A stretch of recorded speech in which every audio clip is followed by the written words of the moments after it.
with many signifying the U.S. United States. Happen. 5, 4, 3. We have stage 2 engine ignition. 1 minute 25 seconds. Change pressure hold. No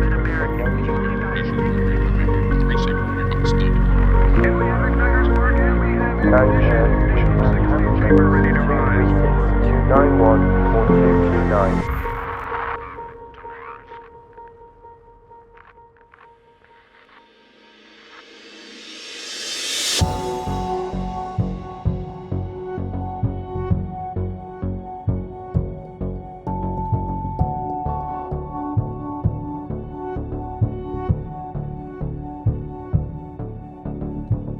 Hey guys, City Walk, City Wall here, and welcome back to Mars. This episode we're going to do our first building of things on the upper level of the city. So this is where the really rich people who paid to have this colony built as sort of like an escape where they live. And this is like a paradise. It's extremely nice. Everything is gardens and beautiful and huge, giant penthouse apartments, things like that. So that's kind of what we're going to be focusing on this episode.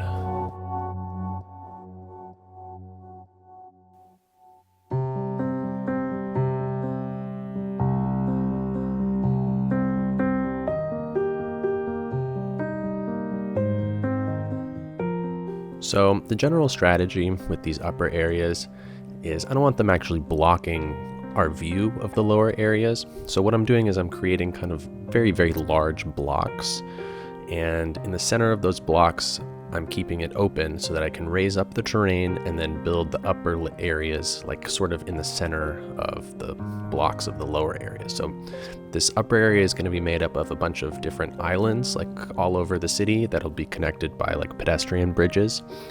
And so the first step here, after I finished out that block with just some sort of temporary buildings on the far side that I hadn't actually finished out yet, was to raise up the terrain using the Ronix 69 Terraforming Network asset. And I raised that up, kind of made a big flat area in the center of this block where this upper level was going to sit, and then started working out kind of where the upper level of the conveyor belt was going to go around. And what I'm thinking is that this upper conveyor belt is going to go sort of into the underground area. It's going to go into a tunnel. It'll disappear and it'll run around that whole sort of upper island area, do a loop around the island, but just directly underneath the pavement and the grass and the buildings and everything. So all those things will have road access, but you just won't see the road. It'll be kind of hidden directly underneath. So I was having a problem. I had originally, when I planned this area, been thinking, I don't want to individually have to raise up every single prop, every single tree, everything that I place down on this upper level. That would take forever.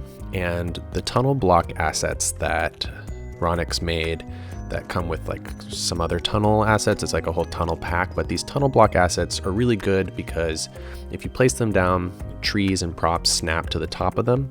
And so I was always planning on using those as sort of the surface of this upper area so that it created a solid piece of, I don't know what that technically is, but I guess it's a building maybe, and you can place stuff very easily on top of it. You don't have to place it at ground level and raise it up over and over. But as I was starting to do this, I realized I wanted this area to look like it was very curved and had a lot of unique shapes, and I wanted there to be some sort of supports and things, and all of a sudden it was becoming kind of complicated to do it like that.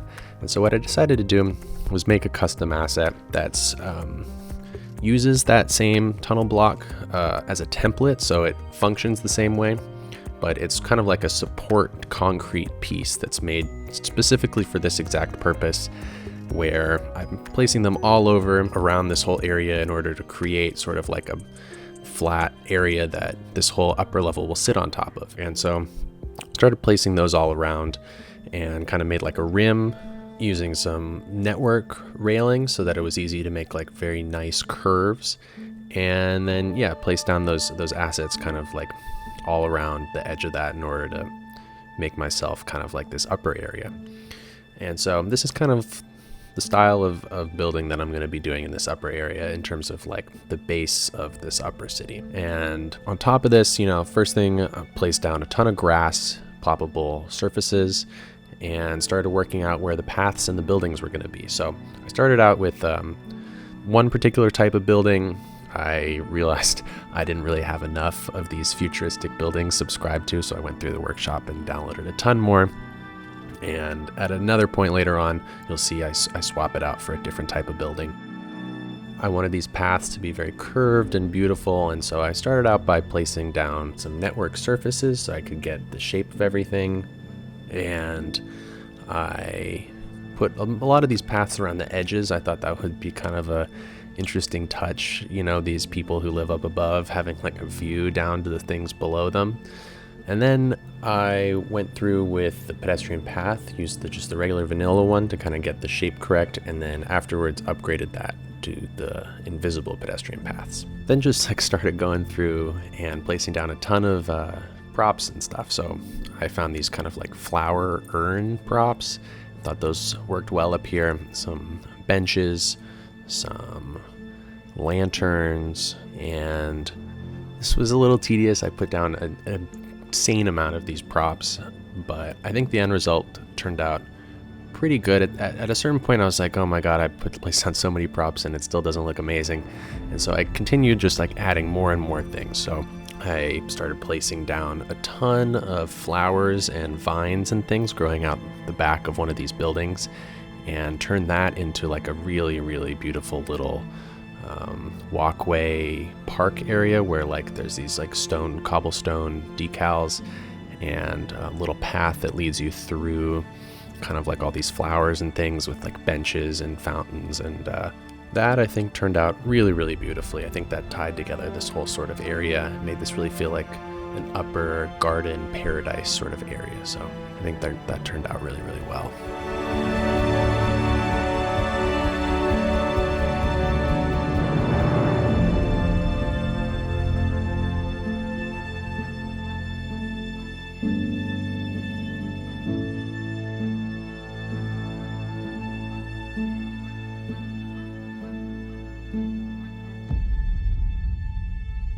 So the other thing that I built up here on the top part of the city was the first of what's going to be many public transportation helicopter stops. And when I built this, I was just building it kind of blank in anticipation that eventually I would make a custom blimp that looked like a helicopter and have that be a blimp stop. But since then, this Sunset Harbor DLC has come out, which obviously has passenger helicopters as a new form of transportation. So that was very exciting when that was released, and I started working on a public transport helicopter that I am still working on. So hopefully that'll be done soon and this can actually be a functioning helicopter stop. But for now, it's not.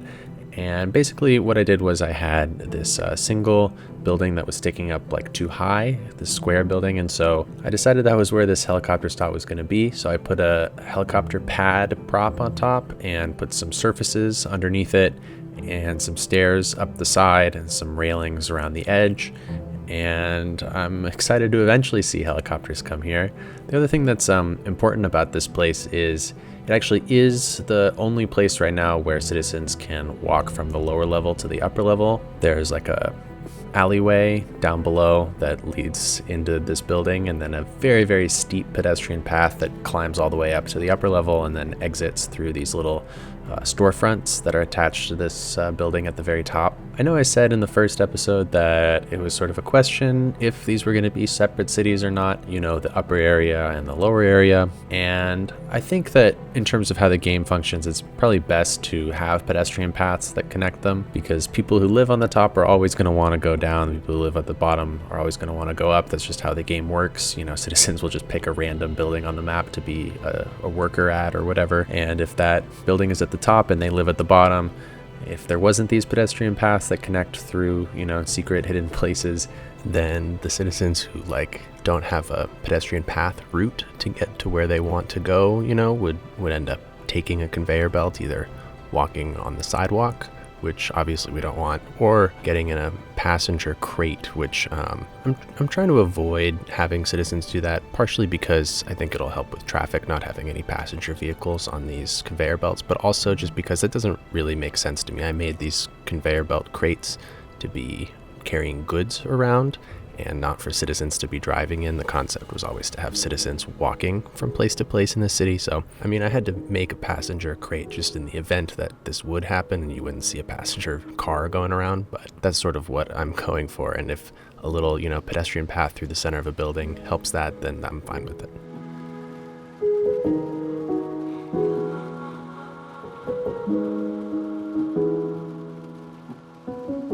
And then the next thing that I worked on this episode was sort of this area that's between the two levels. And the tops of these buildings that are on the lower level, there's a good amount of room between them and sort of like those platforms. There's maybe 20 or 30 feet, or I don't know exactly in the game, but there's a good amount of space. It's like maybe 2 or 3 stories, 4 stories even worth of height.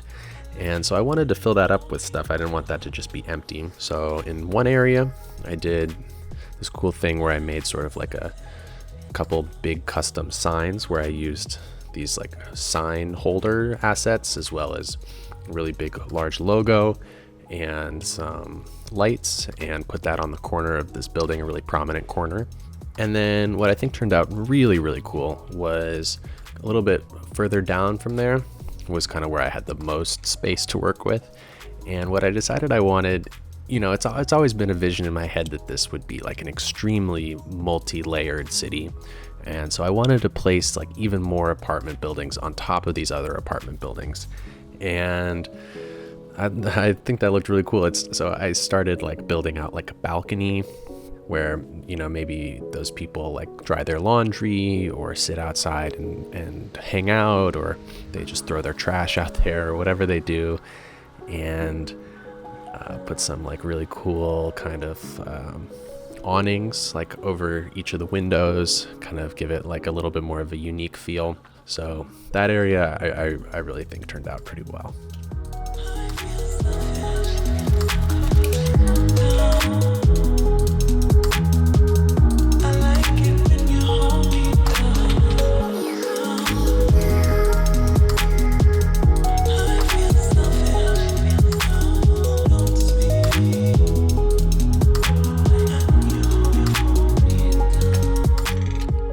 So now that I have kind of like a complete picture of all the different parts of the city, I want to take a little bit of a step back and just like assess where I'm at, because this city is very different than how a normal city operates, and there's a lot of things that I'm trying to make sure happen or make sure doesn't happen.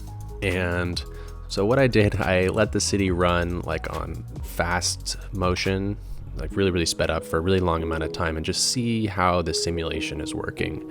And one of the things that I noticed right off the bat was I'm having a lot of people walking around on these conveyor belts.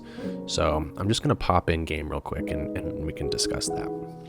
Hey guys, so look at this. There's this lady walking around up here.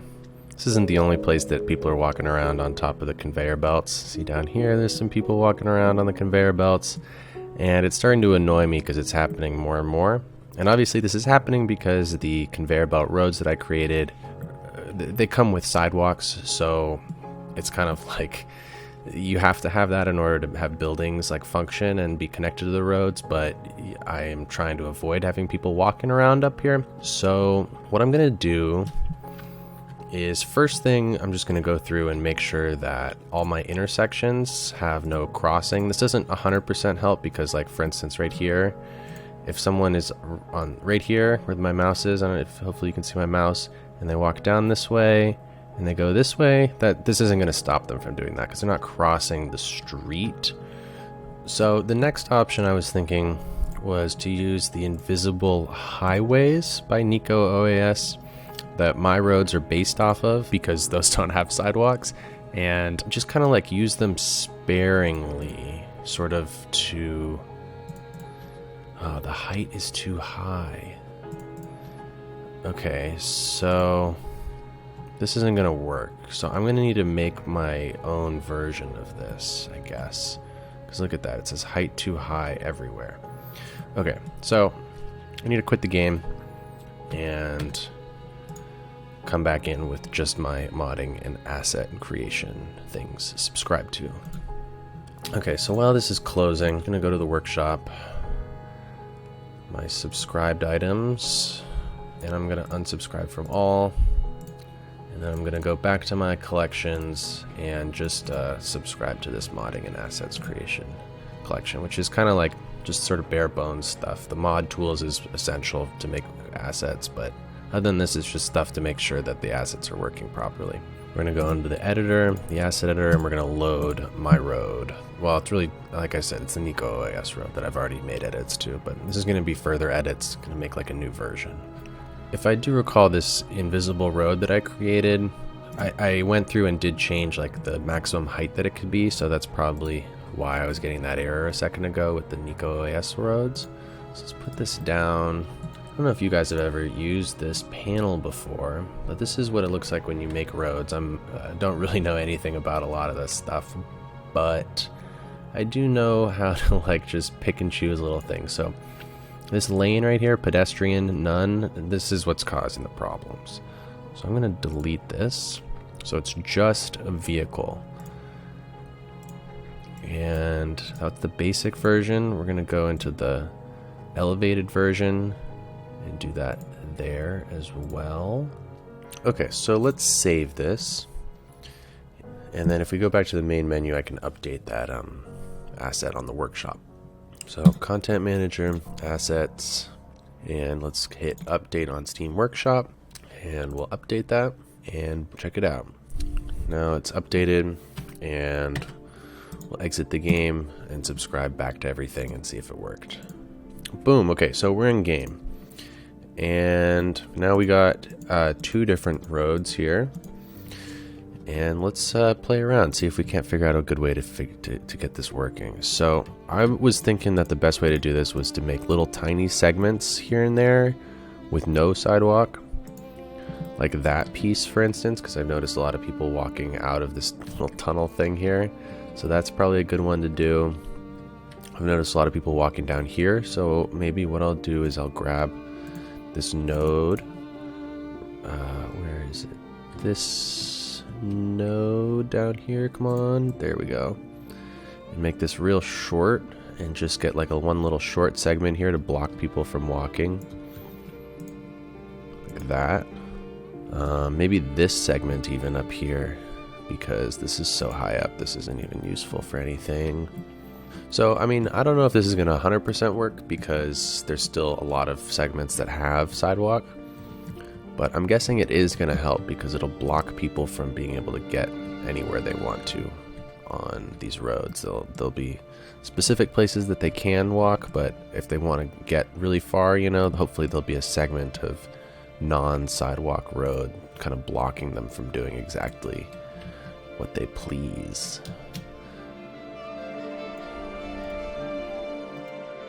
Okay, so yeah, we still got a guy down here. There's got to be something going on. Maybe I'll make this segment a little bit longer. I'm gonna go to like here. Because the thing about these segments is buildings can't access the road if it has no sidewalk, so you have to be very careful about where you can and can't place these no sidewalk versions, or else you're going to disconnect a bunch of buildings from having road access. So yeah, I think that's going to be the strategy from now on, is kind of mixing the no sidewalk roads with the sidewalk roads. But hopefully that was useful for you. That's kind of basically how you go and edit anything in Cities Skylines, is just hopping into the asset editor. You can change a few things around, save it, come back in, see if it worked or not. It's a pretty useful little thing. You can do it locally, just save your version of that file, or you can upload it to the Steam Workshop.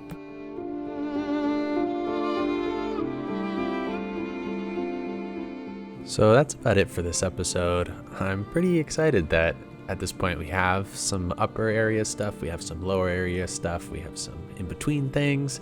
The only thing we're really missing is stuff outside of the dome, but that'll be a little bit further down the line, I think. Next episode, we're going to be building some of what I would consider the coolest stuff that has been built yet in this series. I'll give you a little hint. There might be some algae involved, but I don't know how much of a hint that really is. Anyways, I hope you guys enjoyed this episode. If you want to see the next episode, it's actually currently available right now on Patreon. The link is in the description. There's also a save game there, which is kind of cool. You can play around in the city a little bit. So look forward to next episode. There's going to be some really, really cool stuff that gets built, I think. So I'll see you all next time on Mars.